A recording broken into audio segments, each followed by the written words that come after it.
is Nancy Hand, and I'm the president of the League of Women Voters of Greater Tucson. The 2023 LWVGT annual meeting will now come to order. This meeting is being recorded and will be available on our website. Thank you for being here today to usher us into a new league year.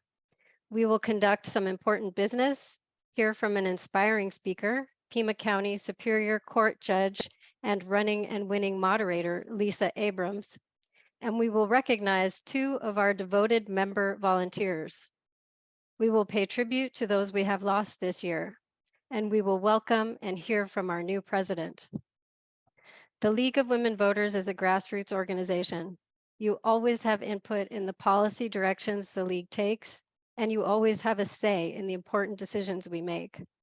Thank you again very much for taking the time to participate in the business of our league today. We will change the order of the agenda slightly and move to the credentials report from our membership chair, Judy Wood, at this time to ensure that we have a quorum before we take any votes. Madam Membership Chair, do we have a quorum? Yes, we do. At this time, there are 293 members in good standing in the League of Women Voters of Greater Tucson, and we have 65 members present at the annual meeting. So we do have a quorum. Thank you. Thank you. The next order of business is the appointment of the annual meeting officers. They are parliamentarian Kathleen Edelman, timekeeper Rebecca Cook, and minutes committee Kathleen Edelman and Mary Ganapole. Are there any objections to these appointments?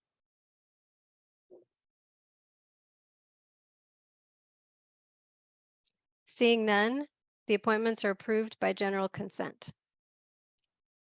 The next order of business is the adoption of the meeting rules. These rules are found on pages 5 and 6 of the call to meeting. I would like to call your attention to rule number 5 regarding motions. Any motions not submitted in writing to the secretary prior to the meeting must be submitted in writing in the chat to ensure that we have a clear record of the proceedings. I would like to recognize Linda Longlet, who will make the motion to adopt the meeting rules. This is Linda Longlet, and I move for the adoption of the meeting rules. Is there a second? This is Debbie Wallace. I second. We have a motion by Linda Longlet, seconded by Debbie Wallace to adopt the meeting rules. Are there any objections to adoption of the meeting rules? There being none, the meeting rules are adopted by general consent. Next on the agenda is the approval of the minutes of the 2022 annual meeting, found on pages 7 to 14 of the call to meeting. I would like to recognize Rebecca Cook to make the motion. This is Rebecca Cook, and I move for acceptance of the minutes as submitted. Is there a second? This is Mary Ganapole. I second the motion. Motion by Rebecca Cook, seconded by Mary Ganapole to approve the 2022 annual meeting minutes as submitted. Are there any objections? All right, there being none, the 2022 meeting minutes are adopted by general consent. Next on the agenda is the treasurer's report. I will now give the floor to Pat Tapke for her report. Madam Treasurer. Hello, thank you, Nancy. This first document is the summary of the operations account for the period July 1, 2022 through March 31, 2023. We have dues, contributions, fundraisers, issues and eggs, and then we had some miscellaneous income, refunds from a previous period, and honorariums. The total receipts were $37,766. I did not include budget figures here because the budget is through June 30th, 2023, and I thought it would be confusing. Disbursements, the operations, that would be the rent, the insurance, the utilities, and the internet, 14,603. And then the various committees, we paid $8,480 to the League of Women Voters US for a per member payment, and we paid the $2,067 to the League of Women Voters of Arizona is 40%. I think it's 60%. I'm sorry, 60% of the amount that was paid. The other 40% was paid from the endowment fund. The state council, that's amounts that are being paid for registration and accommodations at the state council. So the total expenses were $34,395. Are there any questions about the operations account or any of the figures? Then we can move to the next slide, please. This would be the education fund. This is our tax deductible branch that we only use for items that are related to voter education and registration. We had contributions of $4,000 from members. We had fundraiser, that's part of Issues and Eggs, but some of it goes to, some of it is tax deductible contribution. We have $6,483 was paid from an endowment fund that I will talk about later. It's managed by Jewish philanthropics. And then we had contributions of $11,099. That was, we had a very generous $10,000 donation from an anonymous donor. And then there were just a few other contributions totaling $23,902. The funds were paid for the $6,343 for voter guides this year, program and voter education, running and winning are pretty self-explanatory. There was an amount that was paid from this fund to the total expenses of $13,661 through through March 31st, 2023. Are there any questions? Does anyone have any questions about what this branch of the League finances is? I don't see the holiday brunch listed. Did I miss that somewhere? The holiday brunch would Yes. be, it's included with the contributions. It wasn't, Okay. I didn't separate it out. I believe it was about $950 that was to the endowment fund, another, I want to say $1,100 that we got for the general fund, and I believe it was about $500 that went to the endowment fund. Okay. Okay. Okay, if there are no more questions, we can go to the next slide. I have a question. Oh, I'm sorry.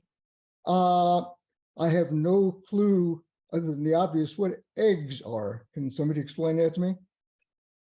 Issues and Eggs is the fundraiser that we do in March every year.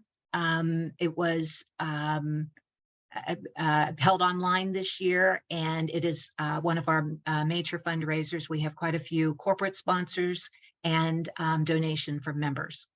Okay, so that's just the title of a particular fundraiser. That particular fundraiser, that's our big fundraiser. That and the holiday brunch are our two major fundraisers. Great, that's the answer I needed. Thank you. You're welcome. Anybody else? Okay, then let's move on to the next slide. This is just in the, I just did a comparison for the amounts that were in our checking account as of 2023 and 2022. So the regular checking account is down about $7,000. The second checking account, the Inspire account, is the account we use with Club Express, and that's where we get credit card receipts. That account is up about $3,000. The money market is about the same. PayPal is the same. The Ed Fund is up about $16,000. That's in large part due to the nice donation that we received, that $10,000 donation. The endowment fund is down, and I'll talk more about the endowment fund in a minute. But this was, it was a difficult, the endowment fund is invested in a balanced pool fund, which includes stocks and bonds. And 2022 was a very bad year for stocks and bonds. And we were down for the year about 8.5%. I believe most of the indexes were down far higher than 10%. So it was bad, but it wasn't as bad as it could be. And when we get to the next slide, the fund is actually up for 2023. In the first 3 months of 2023, there is about a $3,500 increase in the fund. Are there any questions about the general? This would be like the balance sheet of the league. We have an endowment fund that was established in 2010 with a contribution from Harvey Lance. We had contributions to the endowment fund this year in the amount of $10,505 for the period March. I just did it through from March of last year, the annual meeting of last year, through February 23rd of this year. The fund statement on February 28th, 2023 has a total balance of $196,035. This consists of $154,745, which is the principal or the corpus. And then there are accumulated earnings of $41,290. The fund is managed by Jewish Community Services or Jewish Philanthropic Services. And in August of every year, we get a distribution from the income, and it's calculated at 4% of the past 16 quarters ending balances. I would estimate it was about $6,400 last year. I would estimate it's going to be a little bit less this year based on we had 4 bad quarters in 2022. But I think it'll still be a reasonable amount. So, okay, are there any questions about the endowment fund? Okay, that's all. Thank you. Thank you very much, Pat. And I would just like to ask if there are any more questions about any of the treasurer's reports before we move on to the next item. All right, if not, the treasurer's report is accepted and will be filed. Now we will move to the adoption of the 2023-2024 budgets, starting with the operations budget, which is found on page 16 of your call to meeting with explanatory notes on page 17. Before entertaining a motion, I would like to recognize Budget Chair Sarah Schifrin to present the recommended operations budget. Sarah? Okay. Just so everyone knows, I chaired it, but this was a collective thing. And what happened? Wait a minute. Okay. I want to thank the 2 people real quickly that served with me on the committee, and that's Teresa Ryle, and that is Sherry Springer, as well as the treasurer that you just heard from, and also Nancy Hand. And it was also collective because we interviewed every committee chair to get their input and to get their numbers as far as projecting income receipts and projecting disbursements expenses. Okay, so I guess the first thing to put up, if you can, is the operations budget. And this is starting July 1st, 2023 through June 30th, 2024. So we're projecting well ahead of time. And this is the operations budget. And you will find that all of the, if you look under disbursements, here are the receipts. And we base this on the membership as it has been in the past. You know, it hovers around 325. So that's what we base this on, just so you know. And let's see, okay. Annual meeting receipts. I spoke with Victor, our incoming president, and he's hopeful that next year's annual meeting can be done in person.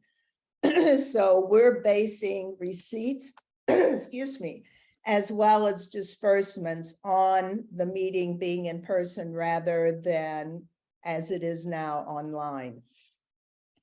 A couple of things that might look different to you is number, excuse me, line 19 and 20. That is what comes, what we pay to the League of Women Voters of Arizona, as well as the League of Women Vote, the National League of Women Voters. That's the per membership payment, per member payment. And all of it now is under the operations budget. In the past, you notice when Pat went over the treasurer's report, part of it was in operations and part of it was in the education budget. Now it is all under operations, so that's quite new. There are some new categories, and those categories came about because the different committee chairs wanted those different categories. If you notice, if we go and it goes over into line 43, there is a deficit of $10,137. Now, I looked at what we had in the, the bank as far as the end of March, and the operations cash balance was over $66,000. So we may be, number one, a little conservative in projecting receipts. And we may be a little over in projecting disbursements. But the bottom line is that there is money in the checking account, in the bank, so as not to worry as much about this. Are there any questions so far about the budget? This is the operations part of the budget. So if there are no questions or comments, Madam Budget Chair, would you like to make a motion? Sure. This is Sarah Schifrin, of course, and I move for the adoption of the 2023 to 2024 operating budget as printed in the call to meeting and as approved by the Board of Directors. Thank you. Is there a second? This is Debbie Teresa Wallace, Rio. I second. Motion by Sarah Schifrin, seconded by Teresa Real to approve the 2023-2024 operations budget. Are there any objections?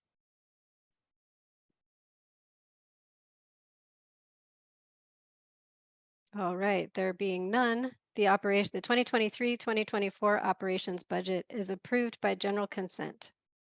And the next order of business is adoption of the 2023-2024 education fund budget. I will again hand it over to our budget chair, Sarah Schifrin, to present the education fund budget. And one more thing I forgot. Ann Davis, who chaired the budget committee for a couple of years, was very instrumental in helping me, because until you work on this budget, you don't actually know what all these things mean, I found out. Okay, so this is the education fund budget, and what you want to remind yourself when it comes to this is that this has to be strictly for education purposes, either education for our league members or education for the public. So nothing in here can have to do at all with marketing the league per se. And that's one thing I knew this, but if you notice under voter registration and get out the vote, last time they weren't necessarily under the education fund budget because part of what was done was to market the league. Excuse me, this time they are strictly under the education budget, so that's a difference. Okay, and then that reminder again about the state council is strictly under what we pay to the state league and what we pay to the national league is all under the operations budget, so you won't find it here. And you'll also find with advocacy that some of their disbursements were under operations, some are under education, because what is under education for advocacy is strictly to educate the public or our members. Okay, and again, the total receipts were 16,800. And you'll notice that running and winning, there are no receipts being projected because that's what the committee was comfortable with doing. So that's why there are no receipts being projected there. The total disbursements were 25,500. So again, there is a deficit there of 8,700. But when I look back at the end of February 28th, 2023, there was a cash balance in the education fund of over $51,476. So right now we're showing in the budget a deficit, but again, we tend to be conservative with projecting receipts, and sometimes we're overzealous with projecting disbursements. And there are some notes there if you notice too. Thank you, Sarah. Any questions or comments about the Ed Fund budget?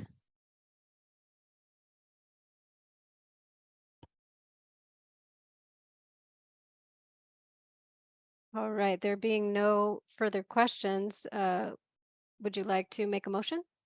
Sure, absolutely. This is Sarah Schifrin. I move for the adoption of the 2023 to 2024 Education Fund budget as printed in the call to meeting and as approved by the Board of Directors. This is Thank- Linda McCabe. I second that motion. Thank you. So we have a motion by Sarah Schifrin, seconded by Linda McCabe, to approve the 2023-2024 Education Fund budget. Are there any objections to approval of the Education Fund budget? All right, there being none, the 2023-2024 Education Fund budget is approved by general consent. Thank you very much, Sarah and Budget Committee for an excellent job. We will move on to the adoption of the recommended revisions to the bylaws. Kathleen Edelman was also on the bylaws committee and might be able to speak to the amended bylaws. So in reporting on this, the committee consisted of Pat Markey, myself, and Nancy Hand. The proposed changes are listed in red in the bylaws. There is one set of changes for section en masse for sections 1, 2, and 3. And these were in order to bring our bylaws into consistent form with the League of Women Voters of US. And this is required. This change was required. So we brought our bylaws into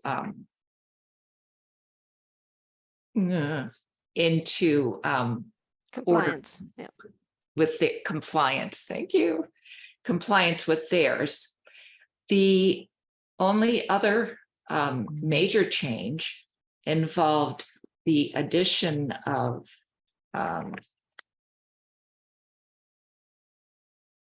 Article 7, which is the governance committee. And the governance committee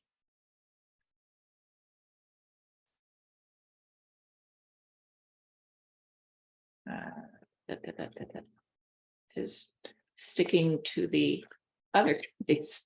The governance committee, a new committee which is going to be chaired by the president-elect and composed of the president-elect and the 3 incoming elected at-large directors. And the responsibilities, of course, of the governance committee shall be to be responsible for overseeing the compliance with the bylaws, reviewing the board meeting minutes and treasurer's reports for accuracy, and advising the board on other matters of governance as needed. So it's an overall umbrella to ensure compliance on a lot of areas. Other changes were predominantly for clarification, grammatical changes, and that was our assignment, and that's what we did. Thank you so much, Kathleen. I know you were not planning on presenting that today. I appreciate your being willing to pinch hit. And it looks like we do have one question or comment. Dee Maitland. I want to say that addition to the bylaws about making the upcoming executive officers have this governance committee, I think is an absolutely brilliant idea. And I want to commend you guys for coming up with it. It solves a lot of problems, and I think it's brilliant. Thank you, Dee. Any other questions or comments about the recommended bylaws amendments?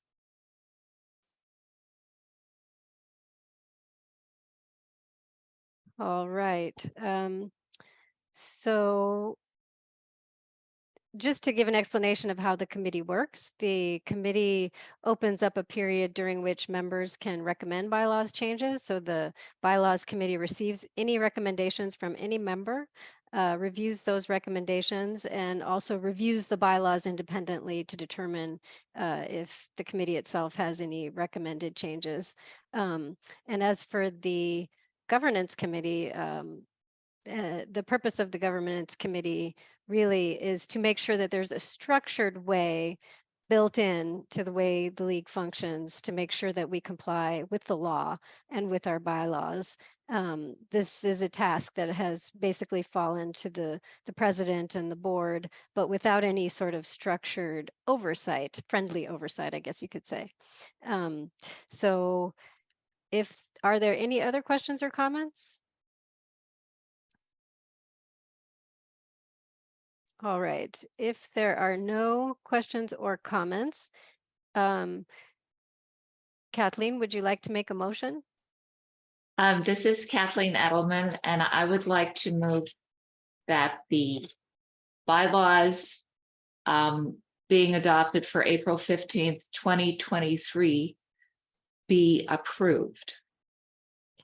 Thank you. Do we have a second? This is Muriel Bothwell, and I second. Great. So we have a motion by Kathleen Edelman, seconded by Muriel Bothwell, to approve the recommended revisions to the bylaws. Are there any objections?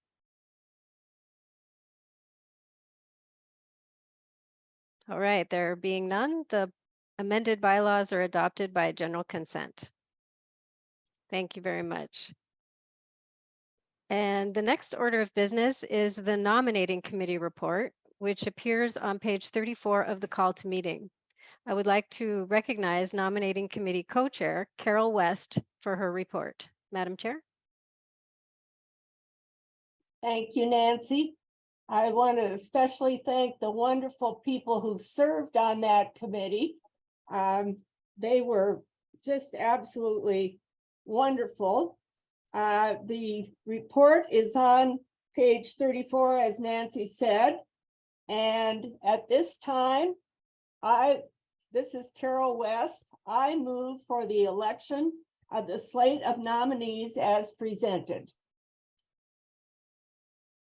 Are there any questions or comments? All right, is there a second? Second. Motion by Carol West, seconded by Kathleen Edelman to elect the slate of nominees as presented. Are there any objections to the motion?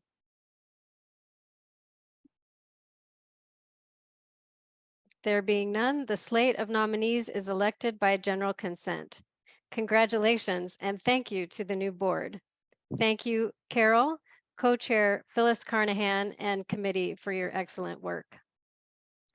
And the next order of business is approval of the 2023-2024 local program positions. The program positions report appears on page 37 of the call to meeting. I will now give the floor to Program Chair Barbara Norander for her report. Madam Chair. Probably the main change of the Programs Committee is that it will now operate both under the Education Fund and the Operations Fund. And the reason for doing that is to allow us to have a broader set of programs. For example, in the fall of 2022, we had a program on the ballot propositions where we could talk about the pros and cons, but we were not allowed to state the league's positions because that was based, that would move it over to advocacy, which could not be funded under the voter education fund. So that's the main change for programs. Thank you, Barbara. And you will see in the call to meeting the results of the survey that was conducted regarding the local program positions. And at this time, the recommendation is to retain all of the positions that we currently have. As you'll see in the poll, there is some interest in possibly updating some of the positions, and that is always an option if there is a committee of members interested in working on updating a position. At this time, however, the recommendation is to retain our existing positions as they are. Are there any questions or comments about the program report or program positions?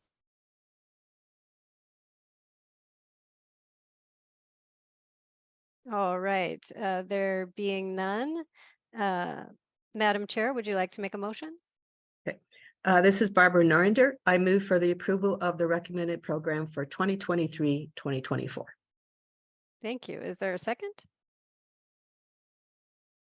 Second. Thank you. Motion by Barbara Norander, seconded by Victor Boleg to approve the recommended local program positions for 2023-2024.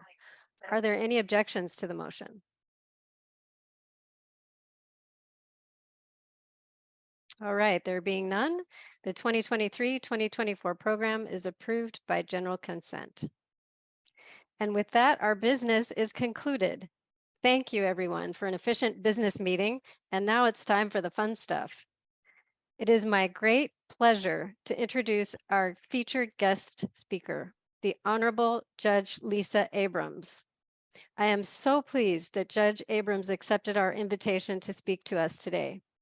In addition to her impressive resume as a Superior Court judge, Lisa has also been the moderator for our Running and Winning leadership program for high school girls for several years pre-pandemic, and again this past year post-pandemic. I had the opportunity to attend Running and Winning for the first time in September. It was an invigorating and inspiring day. Running and Winning brings women elected officials and high school girls together to give young women role models in elected office, to give them the opportunity to interact with women elected officials in a direct and personal way, to develop leadership skills, and to show young women that elected office is an option that is open to them. Judge Abrams opened the event with a frank discussion of what it has been like for her to be a woman in a traditionally male-dominated profession. Judge Abrams spoke to the girls in straightforward, probably even surprising language to some of the high school girls, setting the tone for an honest and direct exchange that day. I left the event with great gratitude to Judge Abrams for serving as moderator for Running and Winning, and wishing other league members could have been there to hear her remarks. I am so pleased you will get to hear from her today. If you have questions for Judge Abrams, please put them in the chat and we'll ask as many as time permits. Judge Abrams, thank you very much for being here today. The floor is yours. Thank you so much for that lovely introduction. It is my pleasure to be here with you today to talk to you really about my experiences as the moderator of this amazing program, Running and Winning, and also to share with you my great pride in serving in the judiciary in Arizona. And the work that you do directly impacts the work that I do. And one of the things that I'm acutely aware of in terms of board service and volunteer service is that sometimes we serve on boards and we give a lot of time, but we're not sure that our time is meaningful, or that, are we really affecting change in whatever organization we might be serving on? And I am here to tell you that the League of Women Voters is so powerful, and you are doing the work. You're doing work that directly impacts people across this entire state, and as a national organization across the country. And so it is really a huge honor for me to have been asked to be the moderator for the Running and Winning program since 2016. And I look forward to the event every single year. So for those of you who may not be familiar with Running and Winning, it is a day-long program hosted at a local high school. And generally the high school selected is a high school that has a student body of low economic means and a diverse student body. And elected officials are invited to attend and to meet with students who are selected by their teachers. And generally, the elected officials have ranged from school board members to a US Senator. And I'm really hopeful this year that perhaps Governor Hobbs might participate. Each elected official that I have met over the years at this event has demonstrated a deep commitment to democracy and an interest in acting as a mentor and a leader in the community. Their experiences are powerful, and they give up an entire morning in their very busy schedules to sit and answer questions asked by the students, and to be role models, to be women who young women can aspire to be. The students, quite frankly, blow me away every year by their poise, by their insights, by their enthusiasm. And during a time period when I find watching the news sometimes gives me great angst, these students, these young people provide me with such great hope for the future. The students that I have met since 2016 at Running and Winning, some of them already are aspiring to run for office. Some are passionate about politics. Some are interested in medicine, engineering, finance, computer technology, education, media, and serving in the military. Their diversity gives us a great learning platform. And I suspect that the elected officials leave feeling as inspired by the students as the students are inspired by them. So the way the program works is that the students get to meet with elected officials at individual tables. And the elected officials have about 10 minutes at each table.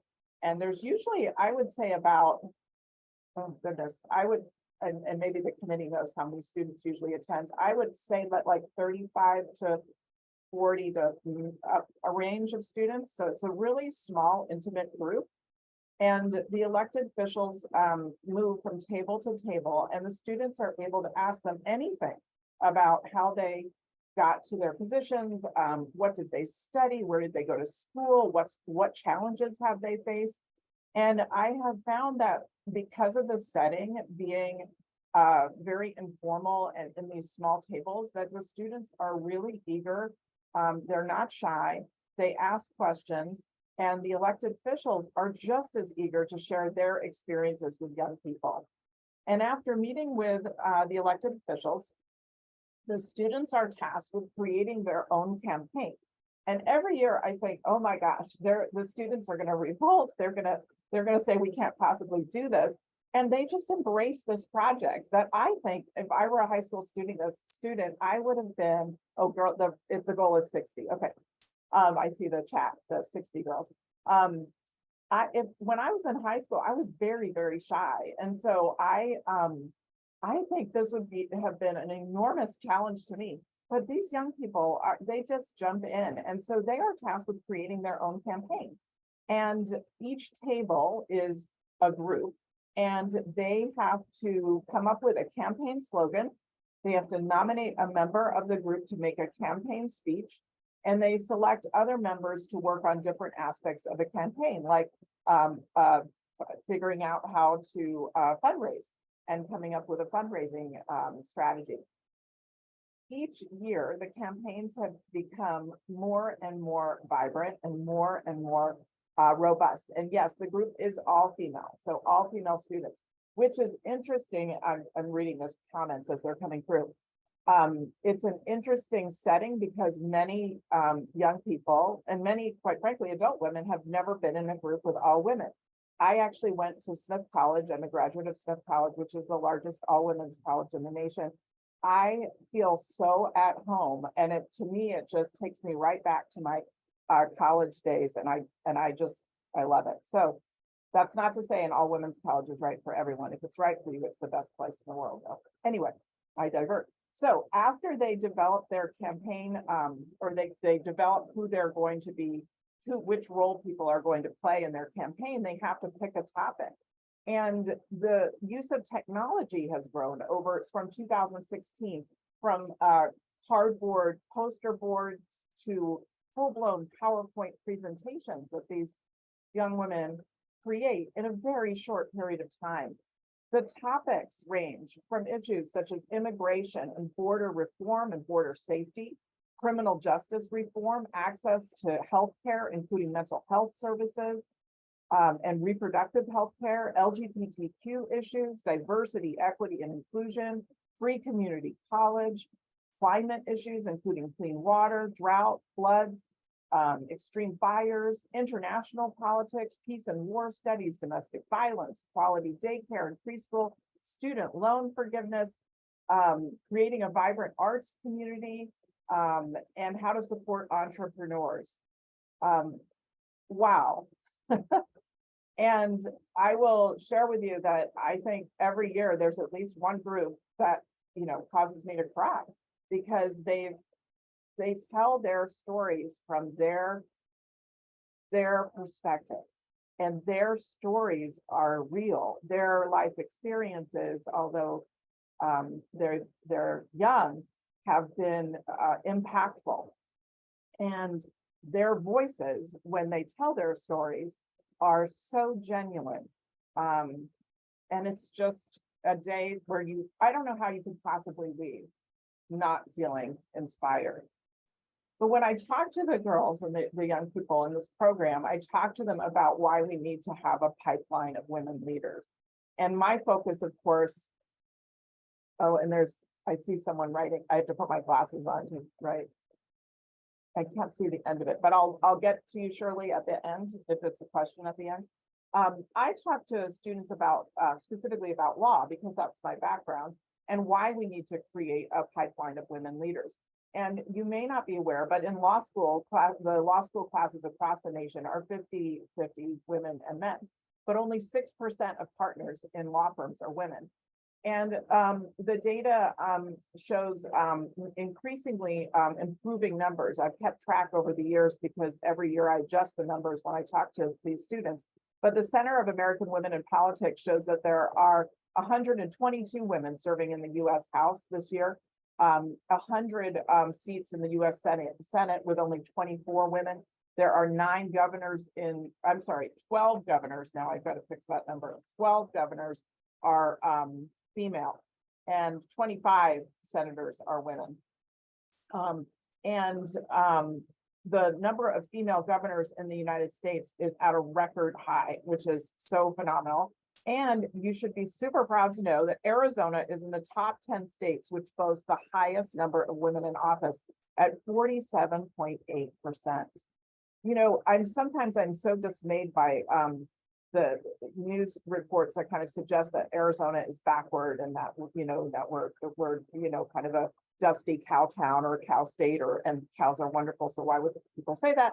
But we are leaders. We are so innovative in our programming at all levels. And so I want to, when I share with students the need to create a pipeline, I want to emphasize that we want those numbers to continually grow. And being a leader and a mentor in the field of law or any field isn't easy. And I share with the students my own experiences, and I will share with you that when I first started doing the Running and Winning program, I was a commissioner, which means I was appointed by the presiding judge to serve on the bench. And over the years, I applied 8 times to become a retained judge, which is a judge appointed by the governor. And during that process is a grueling process. And if people have questions about it, I can answer them. It is a highly political process for a position that is not political. My politics play no role in the decisions that I make because I am tasked with applying Arizona law to the facts. But it is a process that is gut wrenching. It leaves you feeling just like you've been punched over and over again and dragged through the mud, because sometimes you apply and you get an interview. Sometimes you apply, you don't even get an interview. Sometimes you go to the governor for an interview and you don't get the position. And the next time you apply, you don't even get a beginning interview. It is very, very difficult. And many times over the years, I considered giving up. I considered I'm throwing in the towel. I'm done. I'm proud to be a commissioner. I'll retire as a commissioner. But really, it was the Running and Winning program that taught me that I had to keep trying. I had to keep putting my name in there, because if you want to sit at the big table, you have to develop thick skin, and you have to be willing to be knocked down, and you have to stand up again and keep going after your dreams and your goals. And so in January of 2021, Governor Ducey appointed me to a retained position. And I was so incredibly proud to accept that and continue in my role as a leader in our judiciary. As a result of my work, I'm at the time of timekeeping. Oh, I have so many things to talk to you about. As a result of my work, or as a result of my work with Running and Winning, I really feel like the name should be Running is Winning. Because one of the things that I worry about when we have elected officials who show up, and some of them have just lost an election the day before and they still show up, which is incredible, is that when you lose an election, you are not a loser. And so I want to impress that on not only the students, but on the elected officials who volunteer. So a quick word about, because I want to share with you some behind the scene things, and then I'll take questions. I wanted to share with you some of the work that the judiciary is doing, because I think a lot of people aren't aware of the amazing work that we're doing. I serve on the Commission on Diversity, Equality, and Justice. Many of you may not be familiar with that commission. And it's been a standing commission for over 20 years. It was started by our Supreme Court, and the focus is on advancing diversity, equality, and justice, and developing recommendations to promote diversity, equality, and including recruiting, hiring, and training of judicial officers and court and probation department employees. This commission is doing so much work to create that pipeline that supports and really work that runs parallel with the work that Running and Winning does. The commission holds an event next week called Legal Futures, which I co-chair here in Tucson. And we're bringing in students to the Juvenile Court Center where they can meet judges and lawyers and paralegals and investigators and consider a career in law. In October, we're hosting the Yakamura Workshop, which is designed to encourage lawyers of diversity to apply to the judiciary. I co-chair that event as well. Just yesterday, we hosted 120 students at Pima County Superior Court, where we again want to open up our court doors and show young people how exciting and how wonderful a career in law can be. And I also do a program called Life Beyond Books, which is developed by Tucson and Trinity LaForge. And it's a program where we're teaching 7th and 8th graders civics, the importance of voting and jury duty. It's a fantastic program. Juvenile Justice Forum. I know you do so much work in this field, and I'm a juvenile and family court judge. I would love to share with you, I'm probably out of time, the incredible work that's being done at juvenile court to reduce the number of young people who are incarcerated. I started my career as a public defender working with kids and have seen enormous change over the years. And if there's time, I can tell you more about that. From the family law perspective, directly work that you do and is to interpret proposed rule changes and laws. And we have really a focus on access to justice for self-represented litigants in the family law area, with a resource center in Superior Court filled with computers and paper and people who will help folks fill out their family law pleadings. We have a new program where we have informal family law trials for self-represented litigants. We have summary consent decrees, which means if you've already reached an agreement, you can get those your paperwork finalized in a much faster, swifter manner. And we have spousal maintenance guidelines and calculators that are being developed. So in short, I am very proud to be a member of our judiciary. I think we are doing we are constantly evolving. We're constantly trying to do better. We're serving the public day in and day out, and we're addressing issues of domestic violence, of untreated mental health issues, poverty, substance addiction. And we're trying to do the very best we can to make our community a better place and to help each individual family, and do that within the confines of the Arizona state statutes. So thank you. I know I'm out of time. Thank you. We have wonderful comments in the chat, and we have a question. Debbie Wallace. Oh, thank you. And thank you, Judge Matthews. This has been incredibly inspiring. And what I'd like to ask you is, since the current U.S. Congress is still 72% male, and the need for more programs like this is very desperate for high school girls and other age girls, can you think of anything else you would recommend that the league can be doing to present role models?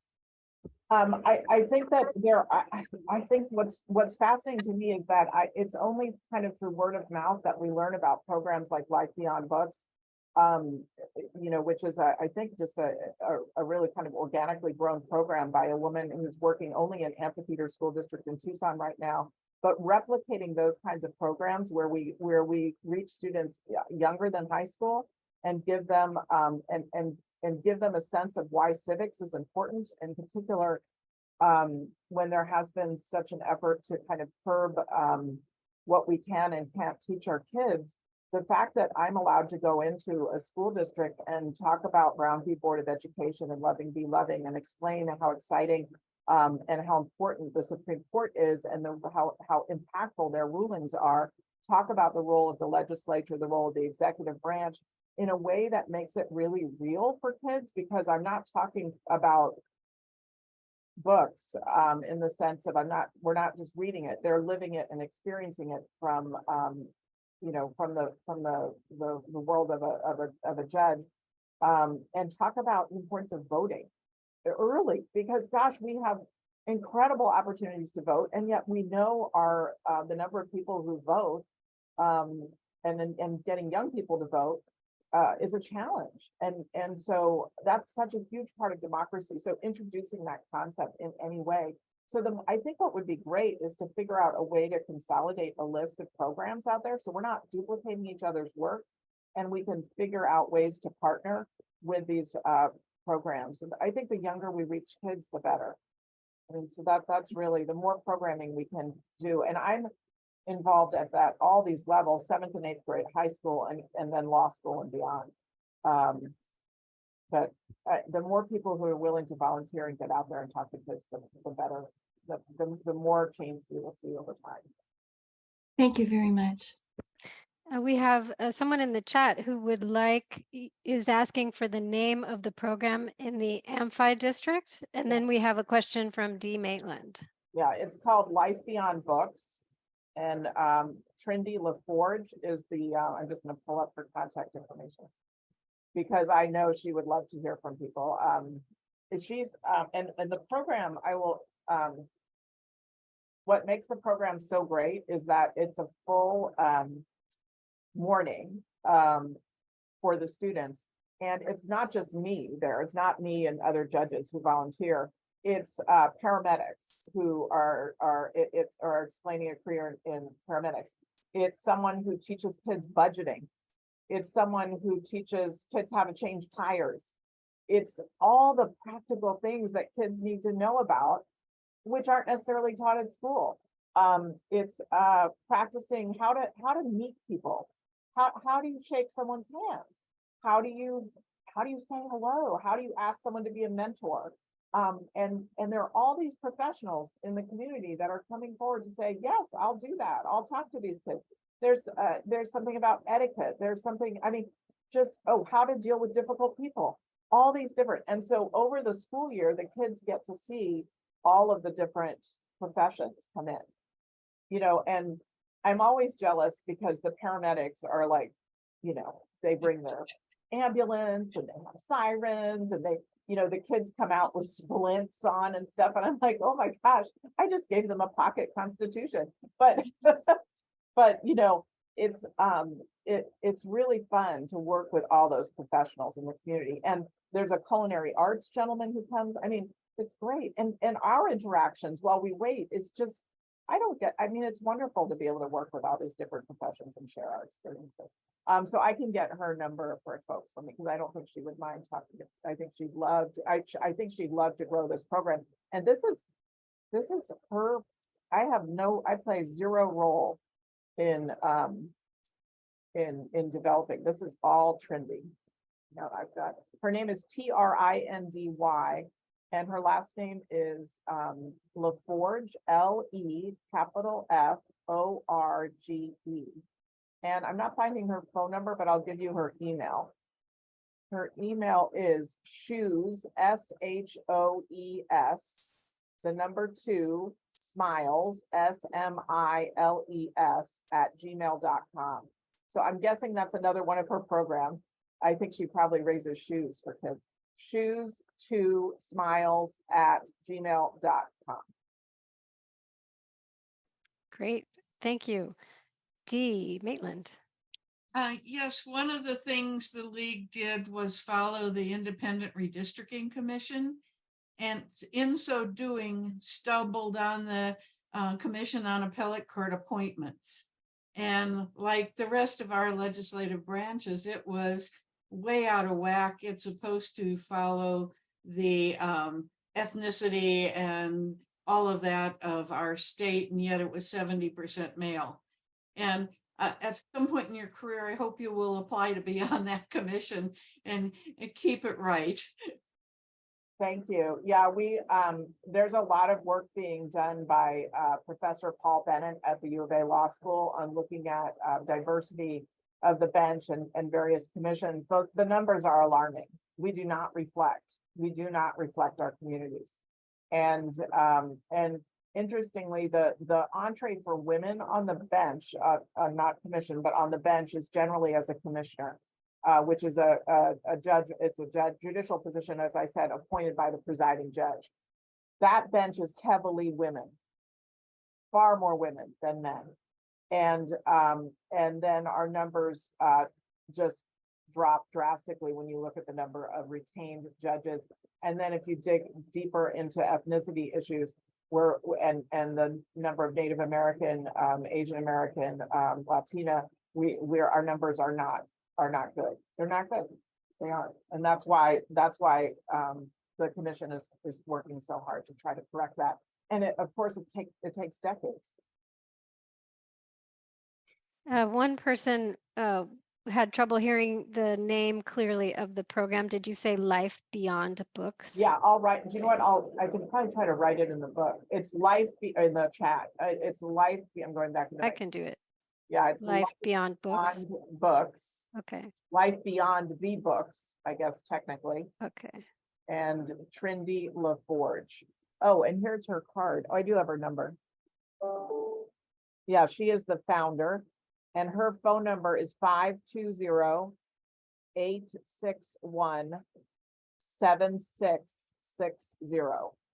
Okay, thank you. And we have one more question in the chat. Let's see. Have to get back up to that spot. This is a question from Shirley Muni. Do you find the easy availability of screens to be a distraction for the girls? Technology has made such a difference in all our lives since the beginning of Running and Winning. I don't think we've ever had an issue with kids on phones during the program. I think they are, they take it really seriously. They've probably been told by their teachers too. A lot of them dress up, you can tell that they're not wearing what they would probably typically wear to school. They take it really seriously. So we've never had a problem. And to the contrary, their understanding of technology far exceeds mine, and they can whip up a PowerPoint like there's no tomorrow, and have like graphics and music, and I don't know how they do it, but that's why I rely on my kids as my IT department at home, I guess, because they know how to work those things. Well, thank you again so much for speaking to us today, and thank you again for being our Running and Winning moderator. You're the perfect person to moderate Running and Winning. And I'm so happy to hear that Running and Winning also encouraged you to take that, continue with that big career step. And, when I was there, I thought, wow, I wish I'd had something like this when I was in high school, but I ended up feeling the same, that even as adults, this is a wonderful opportunity to participate in. And we look forward to many more Running and Winning events. Yes, thank you I do again. too. Thank you all so much. And now it's time for the outgoing president's report. It is not easy, maybe not even possible, to summarize my experience as president of the League over the past year and 3 months. But truly, the best part of being president of the League is all of you. Getting to know many of you, getting to work with many of you has been the greatest joy and the greatest gift of this job, as well as having a unique bird's eye view of all that we do together. I have been so inspired by the countless hours you have devoted to keeping our league going and to advancing our mission of empowering voters and defending democracy. Together, we have accomplished a lot. You have accomplished a lot. And while I can't list everything that we have done or everyone who has contributed, I'd like to give you just a glimpse of that bird's eye view that I have been so lucky to enjoy. Our publications committee, Sue DeArmond and Barbara Becker, updated and printed more than 5,000 copies of our Citizens Guide to Public Officials, and our office volunteers and others distributed them to government offices, libraries, schools, and other sites around the country and beyond, or around the county rather, and beyond. We received dozens of calls at the League office asking for this publication in the weeks before it was finalized. Our Forums Committee, also chaired by Sue DeArmond and Barbara Becker, organized 3 local candidate forums in 2022 for Marana Town Council, Pima Community College Governing Board, and Tucson Unified School District, moderated by Barbara Becker, Dee Maitland, and Sherry Springer. Sherry Springer was among the public at the Marana Forum. She promptly joined the League, joined the Forum Committee, and soon moderated our TUSD Forum.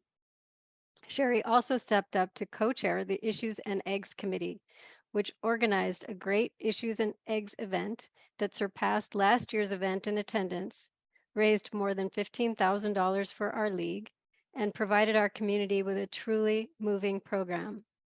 With much help from committee members Nina Willis, Pat Weedhop, Betsy Bolding, Brenda Goldsmith, Kathy Eros, and Krista Hinman. I must also recognize Carol West here, who started Issues and Eggs 10 years ago when our league was in a financial rough patch, to which we have since never returned. We registered voters. When the chair of voter service stepped down last July, Linda McCabe agreed to chair the committee on the spot, despite having recently returned to Tucson and not having quite finished getting her bearings.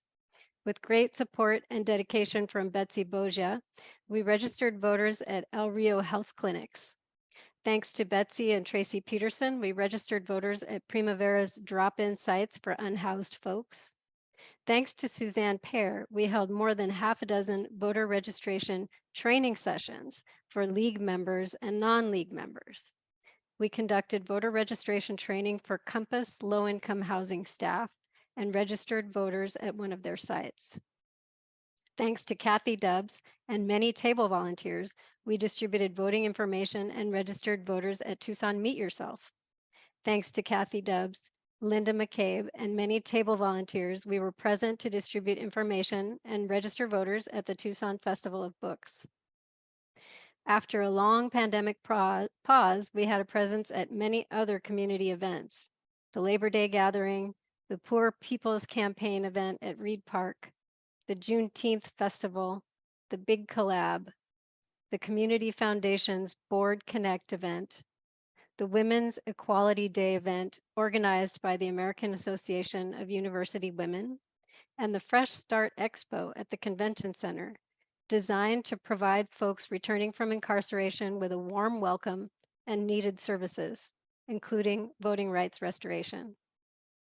Thanks to Linda McCabe and many other voter service volunteers, we have recently returned to naturalization ceremonies, working closely with the Recorder's Office to assist new citizens in registering to vote. Thanks to Muriel Bothwell, we were able to make connection with and presentations to the Black Women's Task Force and the African American Sorority Alumni Association at the U of A. And thanks to Emily Ricketts, we had a presence at the MLK Day March and Rally and the Harambe Market, to name just a couple. And I just want to say, Emily Ricketts is a force of nature.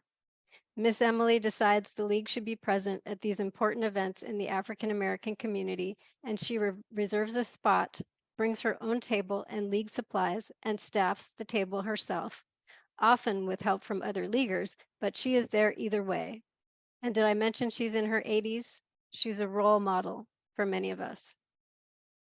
Thanks to the able and dedicated leadership of Kathy Crockett and Mike Klain, we registered dozens, possibly hundreds, of brand new voters at area high schools with the help of Francesca Pardis, Kathy Lind, Hyatt Simpson, and others. At their most successful event before the 2022 elections, they registered more than 100 students in one day at one high school, a record that will not soon be surpassed. Thanks to Dorian Dodson, Ginny Simontachi, and many voter service volunteers, we registered folks at senior living facilities all over the county, often partnering with our Speakers Bureau to provide a combination educational and registration event for residents. During the height of the voter registration season, behind the scenes, John Heyman kept track of all the voter registration events and kept the voter registration kits stocked as they went out and came back to the office for restocking, an essential and all but invisible task. We again distributed voter registration information and supplies to dozens of apartment complexes around town, thanks to Linda McCabe, Melinda Rogers, Janice Christ, and others. Our Speakers Bureau, under the leadership of Vivian Hart, made more than 24 presentations on the 2022 ballot initiatives, legislative redistricting, voter suppression and voter expansion, and new voting procedures in Pima County, among other topics. Thanks to Kathy Lally and Dorian Dodson, we created a new website, ReadySetVoteTucson.com, to keep voters informed about local elections, such as the upcoming special TEP election. Check it out. Dorian has also done a bang-up job as editor of The Voter and doyen of all things communications. Thanks to Francesca Pardis, we received proclamations from both the city and county on the occasion of National Voter Registration Day. As you heard earlier, we held our first running and winning workshop since the pandemic. Thanks to much hard work by Phyllis Carnahan, Dana Cormash, Marion Pickens, Audrey Goldstein, Vivian Hart, and many league members and non-league members who served as facilitators. Dana Cormash has agreed to chair running and winning this year, so Phyllis can step down from one of her 3 chairships. Phyllis Carnahan has chaired 3 committees for years. She continues to chair the East Side Unit, which has resumed in-person meetings, and the Holiday Brunch Committee, which again last year organized a fun, festive, and successful event. Judy Mall and Kathy Dubbs presented an excellent season of speakers for the Midtown Unit, culminating in a talk on the Bill of Rights by Pima County Superior Court presiding judge Jeffrey Berman. In her spare time, Judy Mall also chairs the Non-Governmental Elections Committee, which assists homeowners associations in administering fair elections on request. Barbara Norander and her team organized truly excellent programs on important issues, including the recent program on affordable housing, which was organized jointly for the first time with the Tucson chapter of the NAACP, with great help from Bob Delaney, who is now a member of both organizations. Elizabeth Segura keeps the DEI book group going. Pam Smith and now Barb Knopp keep our general interest book group humming along. Kate Stewart has been organizing our varied and fun meet and greets and is always ready to volunteer to organize food and drink for a league function. Mary Elizabeth Pollard stepped up to coordinate League Friends to match experienced League members with new members to welcome them and help them get connected. Sarah Schifrin, Susan Peters, and Barbara Becker interviewed all of our committee chairs and made recommendations about how to improve the experience of our volunteers, avoid burnout, and assist chairs in finding volunteers with the skills and interests to match committee needs. Several of these recommendations have already been implemented. Thanks to Lynn Blankenship and Virginia Cimentaci, our Observer Corps started publishing its reports this year to keep League members and the public informed about what is going on in our local government. You have seen their reports on the Tucson City Council and Pima County Board of Supervisors meetings on our website and on our Facebook page. Patsy Frenea posts these reports and many other things on our Facebook page. She has also chaired our audit committee for several years in a row, going over our books to lend an independent set of eyes, actually several sets of eyes, with the help of David Haar and others. Linda Longlet joined the League just last year and stepped right into managing our events calendar and other aspects of our website, none of us knowing that we would lose our dear Floyd just 4 months later. Linda seamlessly took over as webmaster and has been doing a phenomenal job. Sue Webb-Lukomsky spent dozens of hours reviewing, repairing, and updating all the custom pages on our website. An invisible task, except many of you may have noticed how much better the site looks in recent months. Thanks to Sue and to a homepage committee including Sue and Linda, as well as Kathy Lally, Dorian Dodson, and Ann Davis, who met for several months to redesign and implement a consistent, purpose-driven homepage design.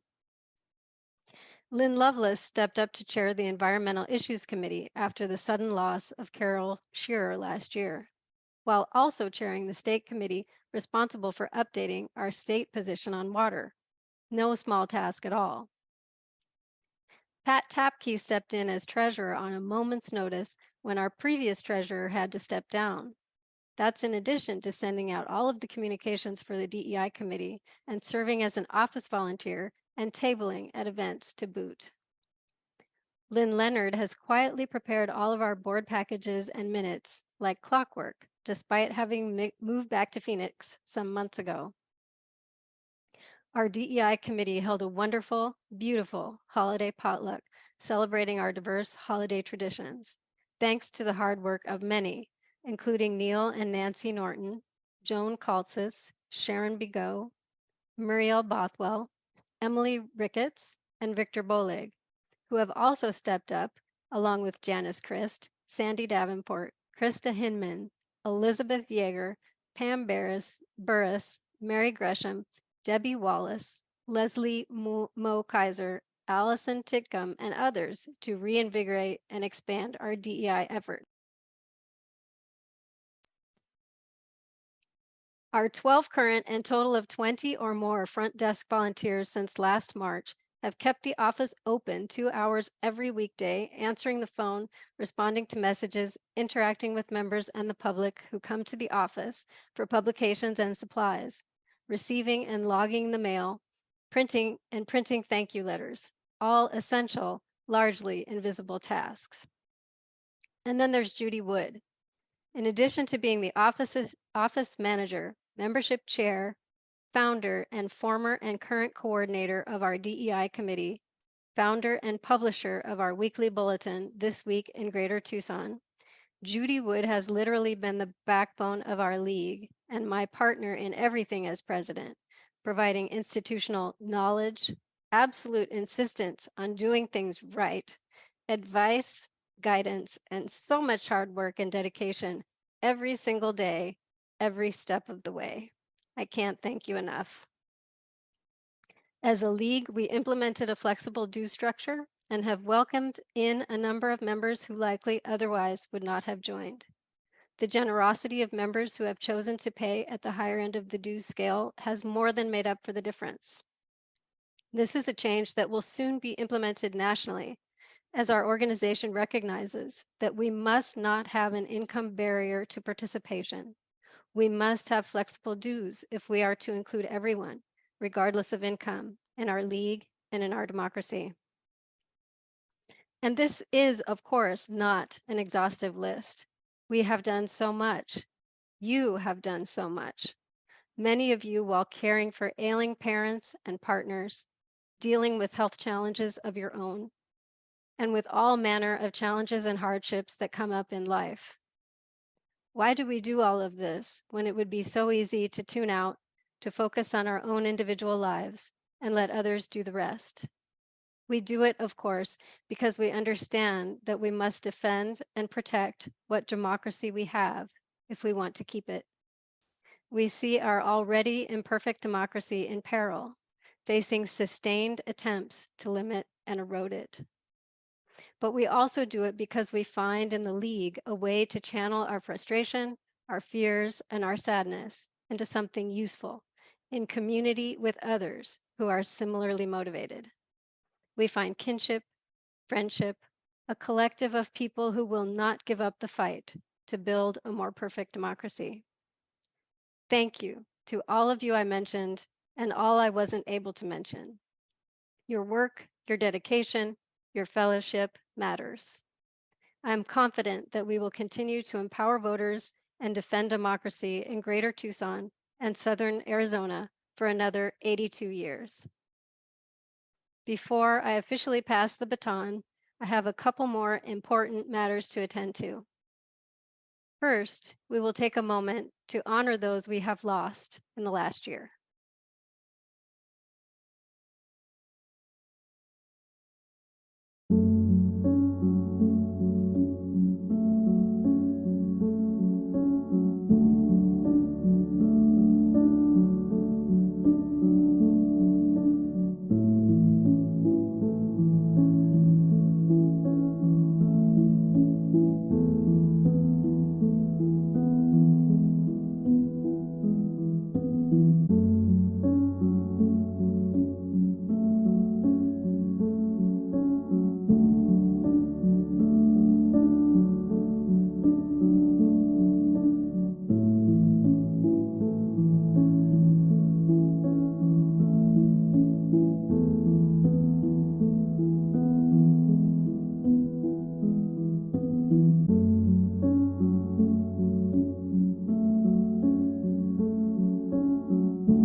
Now it is my pleasure to recognize Judy Wood, who will announce this year's Leaguer of the Year.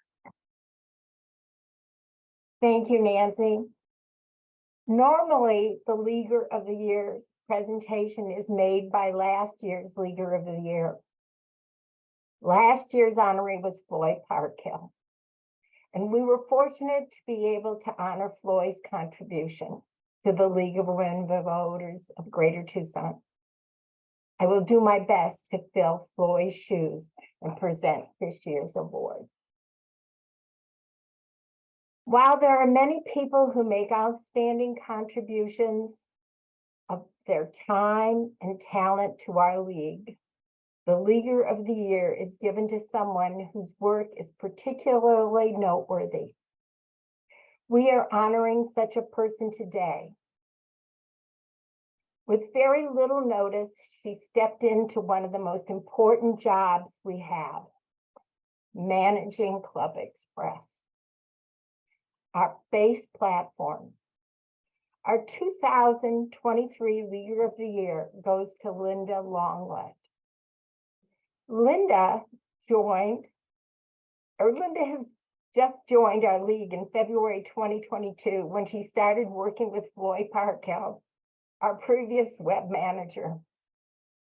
After a couple of months, Floyd informed Linda that she didn't expect to be around much longer, and Linda needed to be prepared to take over the website. Floyd was right, and almost overnight, Linda, a very new member, found herself at the helm of a complex online system.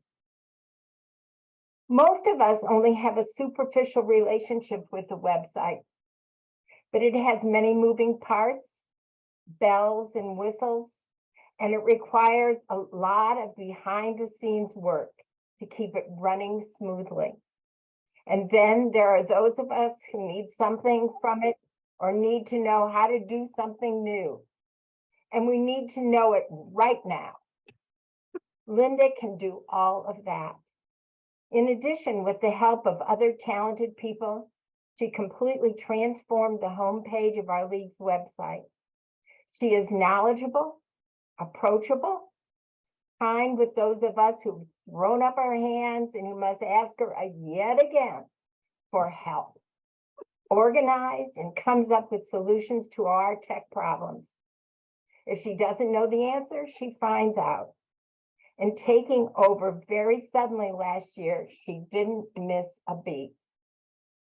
Distinguished career in telecommunications at Northwestern Bell in Minnesota, utilized her many skills in finance and technology. She provided oversight and assistance to over 400 staff people in a multi-state territory. As a little birdie told us, numbers and technology are her friends. This prepared her well for managing our website and all of us. You may find this hard to believe, but Linda also makes time for a rich and rewarding personal life. She and her husband, Tom, have been married for 47 years and are the proud parents of 2 children and their families, including 2 grandchildren. They love to travel, especially Bend, Oregon, and Washington, D.C., where their children and families live. Linda and Tom enjoy golf, yoga, road trips, theater, and sports. She studied piano and harp in college, and she is an accomplished musician.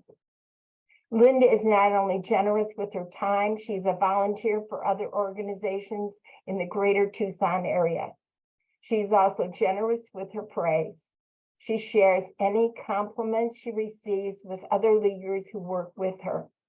She is quick to point out all of the contributions they have made, and this is very true.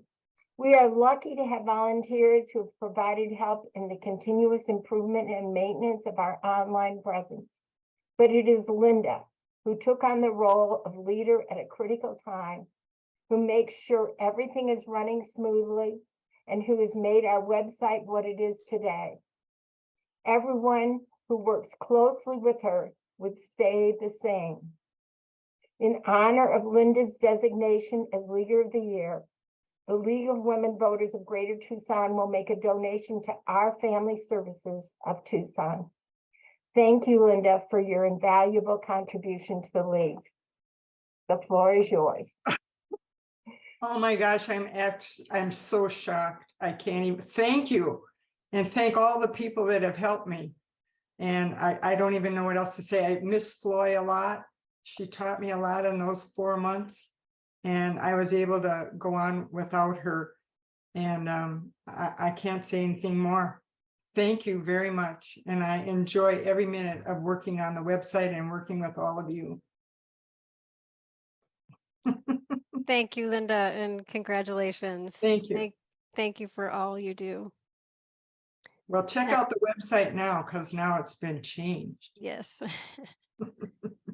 And now I have the honor of presenting a Lifetime Achievement Award. We don't present a Lifetime Achievement Award every year. This award is only presented when other longtime leaguers and recipients of a Lifetime Achievement Award agree that a member has stood out for dedication and service to the League over many years. I am too new a leaguer to have participated in that deliberation, but I can say that today's awardee certainly fits that bill. I am especially pleased to present this award to Judy Mall because in addition to being a sister leaguer, she is also my neighbor and my friend. And as a former league president, she has been a great source of moral support and encouragement to me, as well as a steadying presence in moments of stress. Not that there have been very many of those. Judy's involvement in the league dates back to 1968, when her husband Ed got a job at Eastern Illinois University and the Malls moved to Charleston, Illinois. Judy joined the league immediately upon arrival and went to every unit meeting and general meeting on the calendar. In 1969, she was appointed to the board as the chair of the Constitutional Convention Committee. She took her 6-day-old son with her to the first board meeting. Illinois had a vote in 1970 to update the state constitution, and leagues all over the state worked to educate the public on the need for a new constitution. From 1971 to 1975, she rotated between vice president, president, and board member. Judy went to work full-time in 1976, but was still active in the league, serving as president again and as a committee chair several times. When the Malls left Illinois late in 1999, Judy had been a member of her Illinois League for 31 years. Judy joined the Greater Tucson League with Nancy Faflin in 2008 and became chair of the Northwest Unit in 2011. Judy served as president of the Greater Tucson League from 2014 to 2016, when the term was 2 years. During her presidency, Judy started the Speakers Bureau and the Observer Corps. Judy also received Inside Tucson's Women of Influence Award for Community Service in 2016. Congratulations, Judy. Would you like to say a few words? I'm very honored with this award. It was a surprise, big surprise, when Judy Wood contacted me. My mother was a league member, so I've grown up with the league since I was a young child. And as soon as we moved to a community where I could be a member, I joined. And the league has been a big part of my life since then. So I'm truly moved with this honor, and I thank you very much. Thank you, Judy, for your many years of dedicated and distinguished service to the league. Well, thank you, Nancy, for all you've done for our league. It's been amazing. You've been a wonderful president. Thank you, Judy. And now I would like to introduce our next president of the League of Women Voters of Greater Tucson, Victor Boleg. This is indeed a historic occasion and would not have been possible during the League's first 54 years. In May of 1974, the League was all in the fight for the Equal Rights Amendment. When we voted to admit men to the League, at that year's national convention in San Francisco by a vote of 969 to 433, the League became one of the first exclusionary clubs in the nation to open its membership to the opposite sex. The same motion had been presented 2 years earlier in 1972 and received a majority of the votes, but not the 2/3 required to amend the bylaws. True to our activist nature, one local league in New Jersey defied the League's national bylaws that year by admitting 16 men as full members before the official change. Our national president at the time of the historic vote on May 7th, 1974, Lucy Wilson Benson, was quoted in the New York Times the next day. Exclusion of men perpetuates a form of discrimination, which I believe it's time to end, she said. There's an element of hypocrisy in fighting for the Equal Rights Amendment when we continue to deny League rights to men. A delegate from Montana was also quoted in the Times as arguing passionately from the convention floor. If we vote to keep men in second-class status in the League, we will impair our effectiveness in working for our own equal rights. If we want men to regard us as political equals, we have to regard them as equals too. I am honored to be succeeded by our first male president of the League of Women Voters of Greater Tucson. Victor Boleg's nomination as president is a testament to the League's commitment to equality in our membership and in our leadership. Victor will be a strong voice for diversity, equity, and inclusion in our League and in our democracy. Victor brings experience, skills, interests, talents, and perspectives that are different from mine, and that is a great strength. I know we are in good hands as we prepare for 2024. There is much important work ahead of us. I look forward to continuing to work with Victor and with all of you to help build a democracy that is truly of, by, and for all of the people. Mr. President, I yield the floor. Thank you, Nancy. First and foremost, on behalf of the Board of Directors of the League of Women Voters of Greater Tucson, I'd like to express our sincere gratitude to Nancy Hand serving as president. As an ornithologist or bird watcher, the board will provide Nancy with a gift certificate to her favorite bird and tour. Thank you, Nancy. Esteemed and respected members of the League of Women Voters of Greater Tucson, I'd like to sincerely thank you for providing me an opportunity to serve our members, the board, and the Greater Tucson community. I also like to extend my gratitude to Nancy Hand, Judy Wood, Sue DeArmond, Shirley Muni, Carol West, Shirley Sandilands, Frida Johnson, Kate Stewart, Kathy Eros, Sally Davenport, Debbie Wallace, Ginny McGuire, Cynthia Jean Connell, Carolyn Klassen, and Vivian Hart, Phyllis Carnahan, and Joan Caltas. And I could go on and on naming fellow League members, but thank you for your support throughout the years.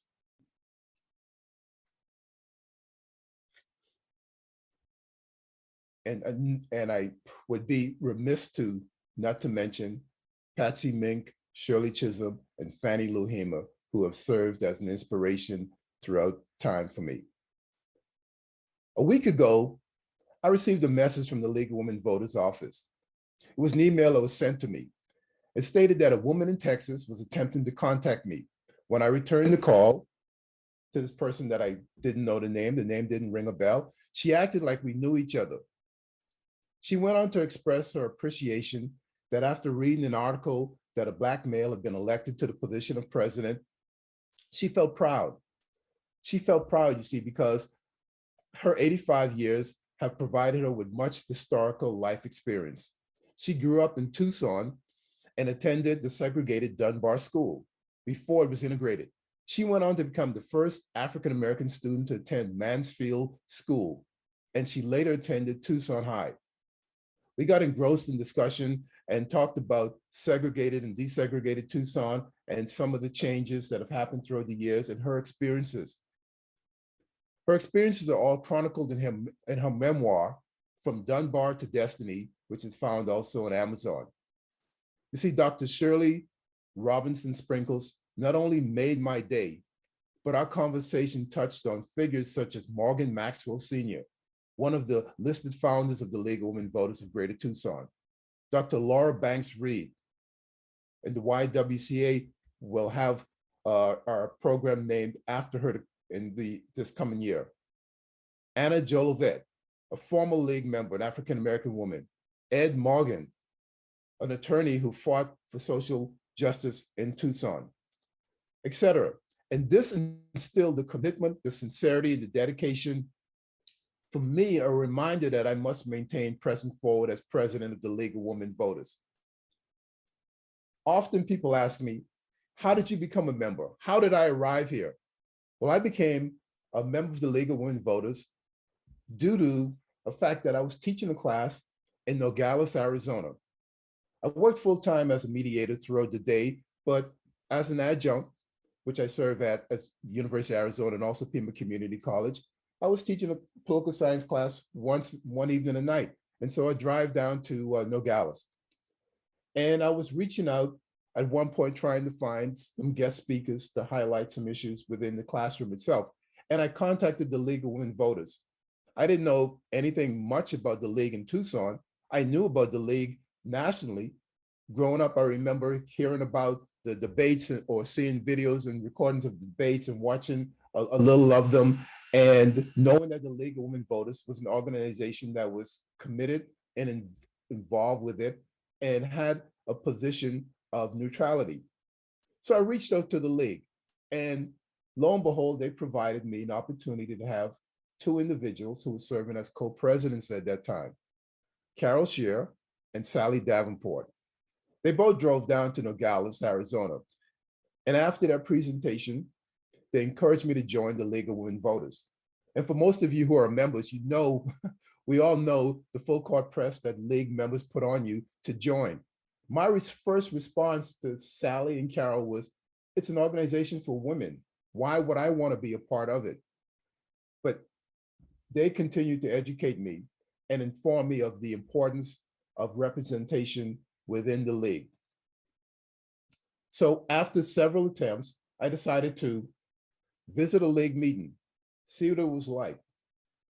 And that was one of the best things that I've done, because not only did they make me feel at home, they took me around, introduced me to individuals at the meetings, and made sure that I wasn't, not feeling comfortable or not feeling a part of the organization or being able to ask questions.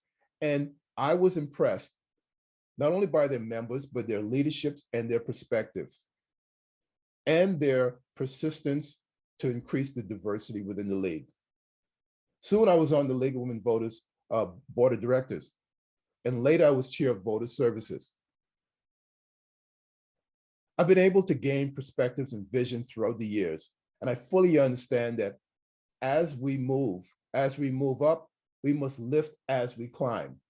And that's a motto that I would like to instill with all League members, because we need to lift others into our organization, to be a part of it, to be involved, let them know what's the benefit is of being a part of the League of Women Voters and the community service, but also providing that opportunity. Many people in our community don't feel that welcome as far as being involved or being able to join. And that's something that I think we need to reiterate throughout the community. I commend outgoing President Nancy Han in pushing forward a change in the membership dues structure, reducing the barrier for potential members. This was outstanding, an important aspect of us utilizing our DEI lens. As president, I plan to encourage the use of a DEI lens in all League of Women Voters committees as we think inclusivity, not exclusivity. I encourage all members to form coalitions of interest with diverse organizations in the Tucson community that share a similar mission and interest. Many people often hear the term diversity, but diversity, equity, and inclusion are three intricately linked values held by many organizations that are working to be supportive of diverse groups of individuals, including people of different races, ethnicities, religions, abilities, genders, and sexual orientation, age, and neurodiversity. Equity refers to the fair treatment of all people so that the norms, practices, and policies in place ensure identity is not predictive of opportunities or workplace outcomes. Equity differs from equality in subtle but important ways. While equality assumes that all people should be treated the same, equity takes into consideration a person's unique circumstances, adjusting treatment accordingly so that the end result is equal. Inclusion refers to the degree to which organizations embrace all members and enable them to make meaningful contributions, also striving to develop a sufficiently inclusive culture such that all members feel their voices will be heard. As president, I plan to increase programs directed to young voters via high schools and colleges that may lead to long-term success programs such as Running and Winning that we heard earlier about. As president, I plan to increase the visibility of the League of Women Voters of Greater Tucson within the Tucson community. As president, I plan to encourage the League members and the Greater Tucson community to practice civility. The National Institute for Civil Discourse created the Standards of Conduct Guides for modeling civil behavior for community members to agree and to adhere to. These standards include be respectful, take responsibility, listen fully, practice nonviolence. These are standards we should all strive to follow as we follow the path to arrive at our goals. Some years back, I was able to be involved with the National Institute. And along with the mayor, we were able to create a a Day of Civility in Tucson that was recognized. So this is something we hope to move forward on and have that instilled within the league too. Thank you.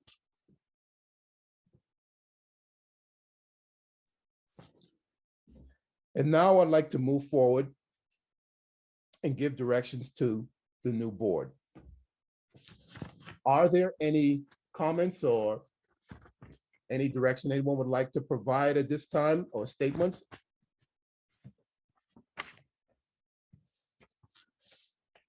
If there are no comments from the floor, the direction that I would like to provide to the new board is I would like to inform the new board that we are the fiduciaries who steer the League of Women Voters of Greater Tucson toward a sustainable future by adopting sound, ethical, and legal governance and fiscal management policies.